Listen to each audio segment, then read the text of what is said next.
Good morning students, welcome again here in this video tutorial, and today I am going to continue chapter number 4 of class 7 geography air. So now let's continue our chapter with topic weather and climate. So weather and climate both are different things. So what do you understand by weather? Weather is a hour-to-hour phenomena. Yes, weather, it is a hour-to-hour phenomena, day-to-day condition of the atmosphere.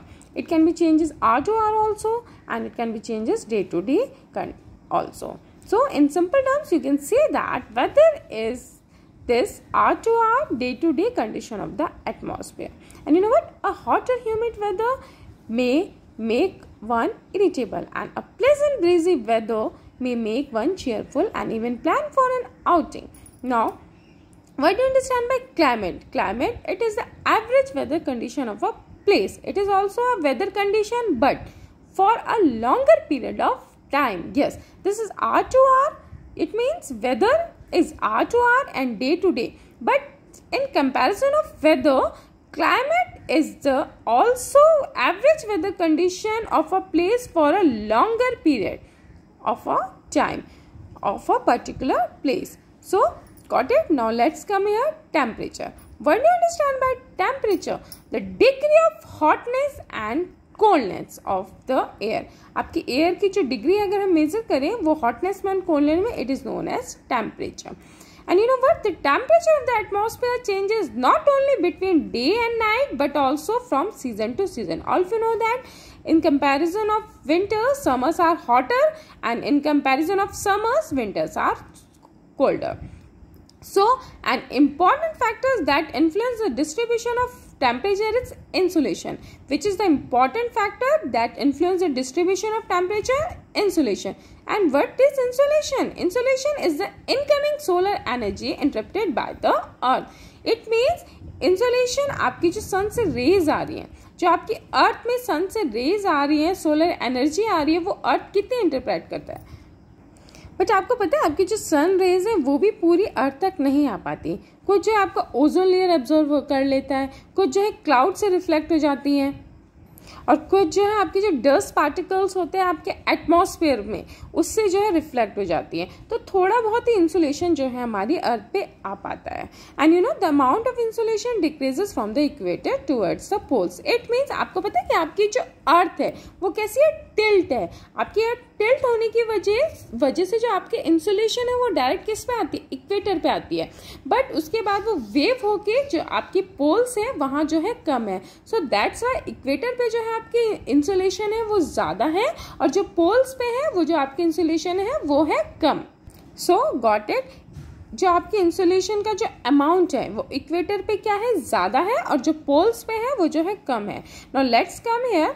जो आपका अर्थ है वो receives करता है जो आपकी उसके है 1 into 2 of 10 की power 9 parts of the sun's energy. कितना रिसीव करता है वो? ओनली सन्स की एनर्जी जो आपकी 1 है पूरा उसका 2 into 10 की power 9 parts. Now let's come here weather instrument. This is also important.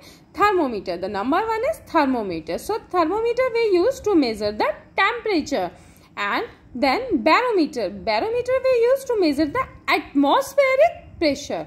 And rain gauge, it use measure the amount of rainfall, and wind vane, it shows the direction of the wind. So thermometer, barometer, rain gauge and wind vane. So now let's come here. The standard unit of measuring temperature is a degree Celsius. क्या है उसकी? Degree Celsius है, और it was invented by Anders Celsius on the Celsius scale. And the water freeze, ये भी आपको पता है कि जो वाटर फ्रीज होता है वो 0 डिग्री सेल्सियस पे होता है, और बॉयल जो होता है वो 100 डिग्री सेल्सियस पे होता है. सो गॉट इट? जो आपका इक्वेटर है, इक्वेटर पर टेम्परेचर आपका ज़्यादा है क्योंकि वो इंसुलेशन आपका ज़्यादा है. पोल्स है, पोल्स पे आपका टेम्परेचर कम है. तो अगर आप लोग देखें earth temperature rises to high, अगर आपका अर्थ का टेम्परेचर जो है काफ़ी राइज होता है तो you know it would become too warm for some crops to grow, warms हो जाएगा वो आपका काफ़ी टेम्परेचर, क्रॉप्स भी सही से ग्रो नहीं हो पाएंगे. Temperature in cities is much higher than that of village. You know what? Temperature in cities, yes, as you can see in cities, temperature is much higher as compared to villages. Because आपके villages में क्या होते हैं, आपके villages में greenery ज़्यादा होती है, ट्री ज़्यादा होते हैं, तो जो वो है सन रेज होती है वो उसको रिफ्लेक्ट कर देते हैं. और आपका जो सिटीज़ है, सिटीज़ में मोस्टली आपकी क्या होती है, बिल्डिंग्स होती हैं, रोड्स होती हैं. जो एस्पेक्ट ऑफ रोड्स होती हैं वो बहुत हीटअप हो जाती हैं क्योंकि सन रेज पड़ रही हैं. अब ये बिल्डिंग है और जो आपके रोड्स हैं ये सन रेज को रिफ्लेक्ट थोड़ी करेंगी, वो वहीं उसको एब्जॉर्ब कर लेती है. इस वजह से आपका जो है वहाँ क्या होता है, टेम्परेचर इंक्रीज करता है. This heat is released during the night. When this heat is released during the night. So our next topic is air pressure. So you know that air above us presses us with a great force on our bodies. आपका जो अर्थ है, अर्थ में आपका क्या है, atmosphere है, atmosphere में आपकी एयर है. तो वो एयर क्या करती है, हमारी जो बॉडी है, बॉडी को ऑल डायरेक्शन में प्रेस करती है. और you know we don't even feel it, हम उसको फील भी नहीं कर पाते. Why? Because this is the reason the air presses us from all the direction. वो हमें सारी डायरेक्शन में प्रेस करती है. सो दैट्स वाई हम उसको फील भी नहीं कर पाते. And our body exerts a counter pressure. And you know what, air pressure is defined as, so what do you understand by air pressure? Air pressure is defined as the pressure exerted by the weight of air on the earth's surface. जो आपकी अर्थ की surface है उसमें जो आपका air है, air की जो आपकी एयर प्रेशर हो रहा है वो एक्सर्टेड करती है किसको, वेट ऑफ एयर को. So as we go up the layer of atmosphere, अगर आप हिल्स में जाते हैं, आप माउंटेन्स में जाते हैं, the pressure falls rapidly and the air pressure is highest. Where is the air pressure is highest? At sea level and decreases with height. आपका जो सी लेवल है वह हाइएस्ट है और आपका डिक्रीज होता है हाइट में. Horizontally distribution of air pressure is influenced by temperature of air at a given place. In areas where temperature is high, the air gets heated and rises. आपका कोई एक प्लेस है, उस प्लेस का temperature आपका कैसा है, हाई है, तो आपका एयर जो है वो क्या हो जाएगी, आपकी एयर भी आपकी गर्म हो जाएगी, हीट हो जाएगी. और जब हीट हो जाएगी तो एयर आपकी ऊपर चली जाएगी, राइजेस हो जाएगी. So this creates a low pressure area. तो इस वजह से वहां क्या हो जाएगा, लो प्रेशर हो जाएगा. And low pressure is associated with cloudy skies and wet weather. तो आपका उस प्लेस में जब आपका लो प्रेशर हो गया, अब लो प्रेशर आपका क्यों हुआ, क्योंकि वहां का जो टेम्परेचर था वो क्या था, हाई था.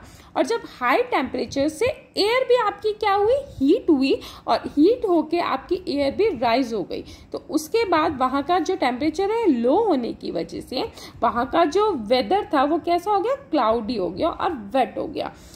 इन कंपैरिजन ऑफ दिस, अगर हम कोल्डर एरिया की बात करें जहाँ टेम्परेचर जो है आपका एयर जो है क्या होती है, कोल्ड होती है, क्योंकि वहाँ का टेम्परेचर क्या है, उस वजह से ठंडा है, क्योंकि उस वजह से एयर आपकी हो गई कोल्ड, और कोल्ड हो गई तो वो नीचे ही रह गई, एयर आपकी ऊपर नहीं जा पाई. तो एयर जो है आपकी हाई प्रेशर एरिया कर देगी. क्या कर देगी, हाई प्रेशर एरिया कर देगी. और जो हाई प्रेशर एरिया होता है वो किससे एसोसिएटेड होता है, वो एसोसिएटेड होता है क्लियर एंड सनी स्काइज से. So the air always move from high pressure areas to low pressure. इसलिए एयर क्या होती है आपकी हाई प्रेशर एरिया से कहाँ मूव करती है, लो प्रेशर एरियाज में. So you know what, on the moon, अगर हम मून की बात करें, there is no air and hence no air pressure. अगर वहाँ एयर नहीं है तो वहाँ क्या होगा, एयर प्रेशर भी नहीं होगा. तो जैसे हमारी बॉडीज पे सारी डायरेक्शन से एयर बढ़ती है और हमारा पूरा बॉडी मेंटेन रहती है, तो वहाँ इसलिए एस्ट्रोनॉट्स को एक स्पेशल सूट्स वेयर करने पड़ते हैं ताकि वो उनको एयर, तो वो मून पे उसको रखे. If they did not wear these space, अगर वो उसको नहीं पहनेंगे तो counter pressure exerted by the body, तो वहाँ का जो वो है उनकी बॉडी से वो एस्ट्रोनॉट के ब्लड वेसल बस्ट हो जाएंगे और उनको ब्लीडिंग होनी पड़ेगी. इसलिए एस्ट्रोनॉट क्या है, एक स्पेशल जो है सूट वेयर करके जाते हैं मून में, जो पूरी एयर से होती है. Then our next topic is wind. The movement of air from high pressure area to low pressure area is called wind. आपको समझ आ गया? You know that कि the air always move from high pressure area to low pressure area. So the movement of air from high pressure area to low pressure area is called wind. जब आपका wind, आपका जो level movement of air है, जो आपका high pressure area से low pressure जाता है, तो what it called? It called wind. And you know what? A wind is named after the direction from which it blows. अब जो आपकी ब्लो करती है, कौन सी डायरेक्शन में ब्लो करती है, इसीलिए वो जो विंड है उसका नेम भी उसी हिसाब से रखा जाता है. Just take an example also. The wind blowing from the west is called westerlies. जो आपकी विंड कहाँ से ब्लो कर रही है? वेस्ट से ब्लो कर रही है, so it is called westerly. और अगर यही विंड आपकी ईस्ट से ब्लो करती तो ये क्या कहा जाती? Easterly. So got it? The difference between westerly and easterly. Just you can take another example of monsoon winds also. कहाँ से आती है? वो साउथ वेस्ट से आती है. So that's why we define southwest monsoon winds. And you know what? You can see wind at work as it blows dry leaves down the pavement of uproot tree during a storm. आपने देखा होगा. Sometimes when the wind blows gently, you can even see it blowing away smoke or fine dust. Yes, at times wind can be so strong, so that is difficult to walk against it. Now let's come here. Next topic, winds can be broadly divided into 3 types. How many types? Divided into 3 types. The number 1, permanent winds. The number 1 is permanent winds, and the number 2 is seasonal winds, and the number 3 is local wind. So how many of types? 3 types. And now let's start with permanent wind. The trade winds, westerlies and easterlies are the permanent wind. As you can see, the name also permanent. These winds are permanent winds, so it's called permanent wind. Just the trade winds, जो आपकी trade winds है, westerlies है हो गई, easterlies हो गई, ये आपकी क्या है? Just an example of permanent wind. These blow constantly throughout the air in a particular direction. तो throughout the air ये जो winds हैं आपकी blow करती हैं, so that's why it called permanent wind. Now seasonal wind, as you can see the name also seasonal, just according to the season.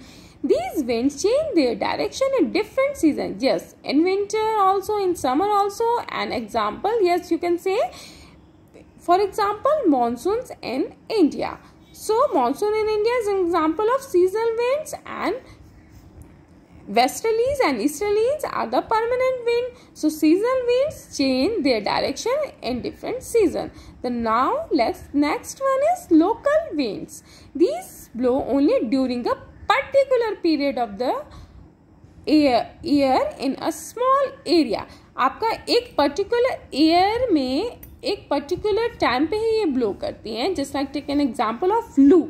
आपका समझ में आपको पता है लू कितनी hot winds आपकी चलती हैं जो बहुत, then it called loo. And land and sea breeze also.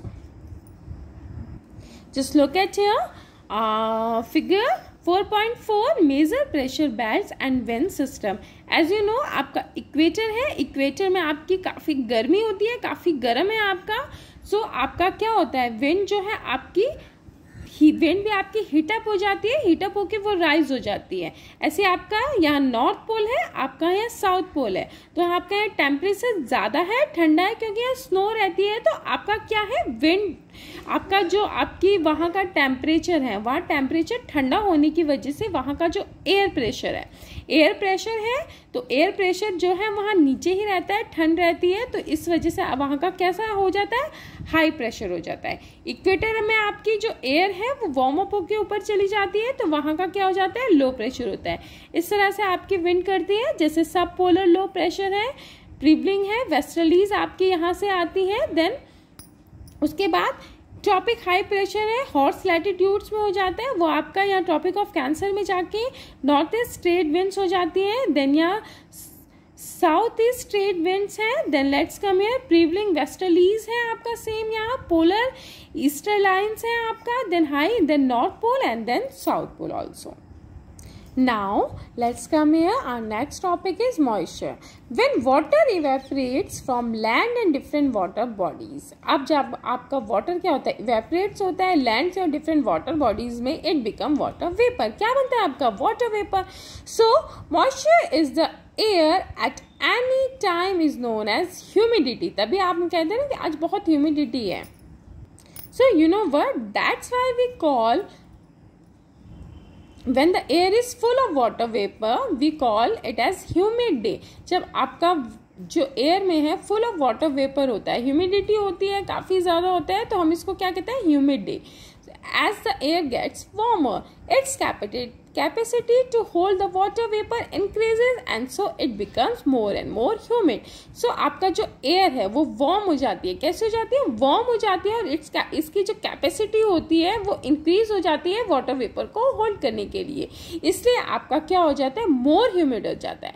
On a humid day, clothes take longer to dry and sweat for our body. जो आपका ह्यूमिड जो आपका क्लाइमेट होता है उसमें जो है क्लोथ से काफ़ी टाइम लेते हैं ड्राई होने के लिए, और sweat from our body does not evaporate easily. जो आपकी बॉडी से स्वेट होता है वो जल्दी से इवेपोरेट नहीं होता, और इस वजह से हमें क्या हो जाता है, काफ़ी स्वेटिंग होती है, हमें बहुत अनकंफर्टेबल फील होता है.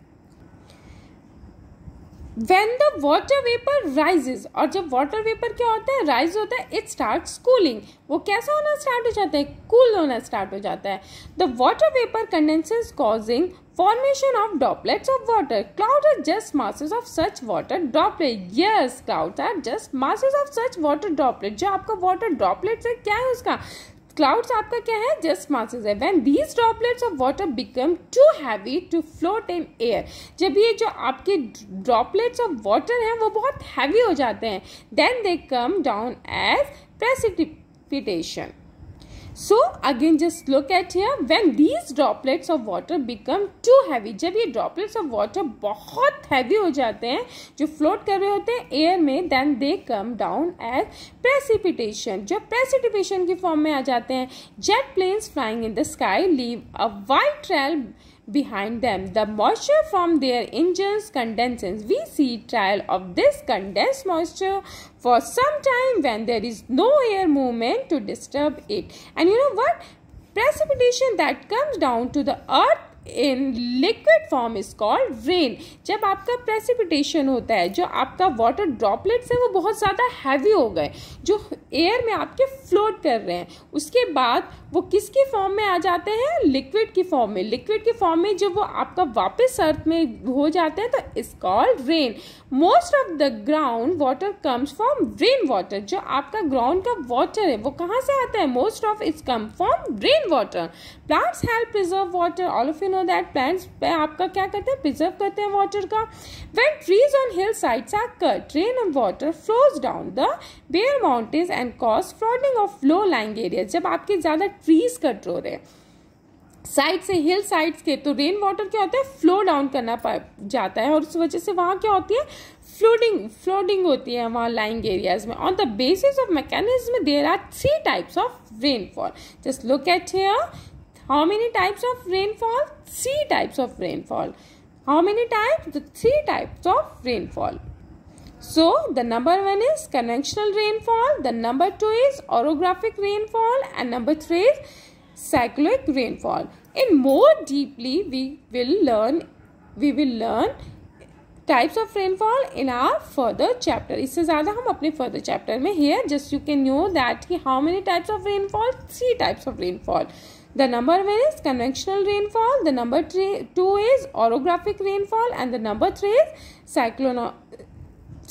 cyclonic rainfall. How many types of rainfall? 3 types of rainfall: conventional, orographic, and cyclonic.